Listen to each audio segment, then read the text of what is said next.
Հարգելի հայրենակիցներ, երեկ Հայաստանի քաղաքացիների շահը վաճառքի դրվեց Ամազոնում։ Մենք ունեցանք պատմական այցելություն Ամերիկայի Միացյալ Նահանգների փոխնախագահի կողմից, ով հայտարարությունով հանդես եկավ։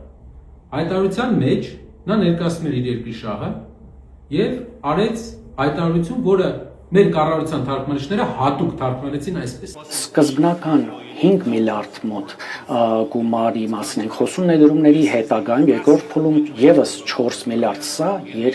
ստեղ փոխշահավետ իրավիճակ է եւ Հայաստանի համար եւ իմ երկրի համար էներգետիկ անվտանգության։ Իսկ ինչ էր իրականում ասել Ամերիկայի Միացյալ Նահանգների փոխնախագահ J.D. Vance-ը։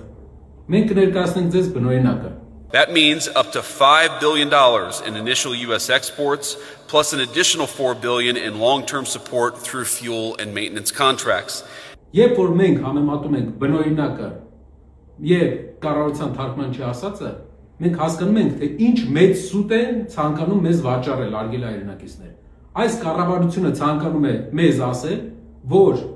Ամերիկայի Միացյալ Նահանգներից գնելով 9 միլիարդ դոլարի սարքավորումներ եւ տալով 9 միլիարդ դոլարի գործարք Ամերիկայի Միացյալ Նահանգներին, նա ներկայացրել դա որպես ներդրում։ Բայց նա մոռացել է ասել հատուկ սխալ է թարգմանել, որպեսզի մենք չհասկանանք, որ դա պետական պարտքով ատոմային մոդուլյար կայանի մասին է, որի համար վճարելու է ներդրում է անելու ոչ թե Ամերիկայի Միացյալ Նահանգների գործարարը, այլ ես, դուք եւ բոլորս Հայաստանի քաղաքացիները։ Դա պետական պարտքի 9 միլիարդ դոլար ավելացում է։